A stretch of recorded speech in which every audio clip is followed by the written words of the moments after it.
என் பேர் இந்திரா, வயசு 33, ஒரு 164 சென்டிமீட்டர், விருச்சிக ராசி, அனுஷம் நட்சத்திரம், படைய சமூகத்தை சேர்ந்தவங்க, தனியார் கம்பெனியில் வேலை பார்க்குறாங்க. சம்பளம் மாதம் 36,000 வாங்கிட்டு இருக்காங்க. கூட பிறந்த சகோதரர் ஒருத்தர் இருக்காங்க, சகோதரி ஒருத்தர் இருக்காங்க. தென்காசி மாவட்டத்தை சேர்ந்தவங்க. இந்த பெண் வரை பிடிச்சிருக்கு அப்படின்னா அவங்க விருப்பத்தை கமலில் சொல்லிடுங்க. என் பேர் ஆராதனா, வயசு 30, ஒரு 157 சென்டிமீட்டர், ராசி ரிஷபம், நட்சத்திரம் ரோகிணி, மழை வரைய சமூகத்தை சேர்ந்தவங்க. அரசாங்கம் பார்க்குறாங்க. சம்பளம் மாதம் 75,000 வாங்கிட்டு இருக்காங்க. கூட பிறந்த சகோதரர் யாரும் கிடையாது. சகோதரி ஒருத்தவங்க இருக்காங்க, வேலூர் மாவட்டத்தை சேர்ந்தவங்க. இந்த பெண் வரை பிடிச்சிருக்கு அப்படின்னா அவங்க விருப்பத்தை கமலில் சொல்லிடுங்க. என் பேர் செல்வகுமாரி, வயசு 27, ஒரு 156 சென்டிமீட்டர், ராசி மகரம், நட்சத்திரம் திருவோணம், மழை வரைய சமூகத்தை சேர்ந்தவங்க. அரசாங்கம் பார்க்குறாங்க. சம்பளம் மாதம் 18,000 வாங்கிட்டு இருக்காங்க.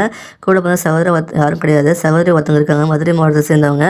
இந்த பெண் வரை பிடிச்சிருக்கு அப்படின்னு நாங்கள் விருப்பத்தை கமலில் சொல்லிடுங்க. எங்கள் பேர் தீபமாலா, வயசு 35, ஒரு 167 சென்டிமீட்டர், ராசி கடகம், நட்சத்திரம் மாயல்யம், வன்னை கவுண்டர் சமூகத்தை சேர்ந்தவங்க. தனியார் கம்பெனியில் வேலை பார்க்குறாங்க. சம்பளம் மாதம் 22,000 வாங்கிட்டு இருக்காங்க.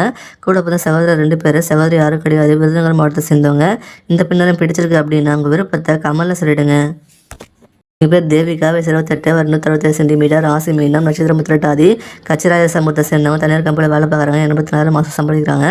கூட பிறந்த சகோதரர் ஒருத்தர் இருக்காங்க, சகோதரி யாரும் கிடையாது. கன்னியாகுமரி மாவட்டத்தை சேர்ந்தவங்க. இந்த பெண்ணரும் பிடிச்சிருக்கு அப்படின்னு அவங்க விருப்பத்தை கமலில் சொல்லிடுங்க. எங்கள் பேர் சரண்யா, வயசு 34, ஒரு 161 சென்டிமீட்டர், ராசி கும்பம், நட்சத்திரம் சதயம், உடையார் சமூகத்தை சேர்ந்தவங்க. அரசாங்கம் வேலை பார்க்குறாங்க. சம்பளம் மாதம் 22,000 வாங்கிட்டு இருக்காங்க. கூட பிறந்த சகோதரர் 2 பேர், சகோதரி ஒருத்தர் இருக்காங்க, தூத்துக்குடி மாவட்டத்தை சேர்ந்தவங்க. இந்த பெண்ணரும் பிடிச்சிருக்கு அப்படின்னா அவங்க விருப்பத்தை கமலில் சொல்லிடுங்க.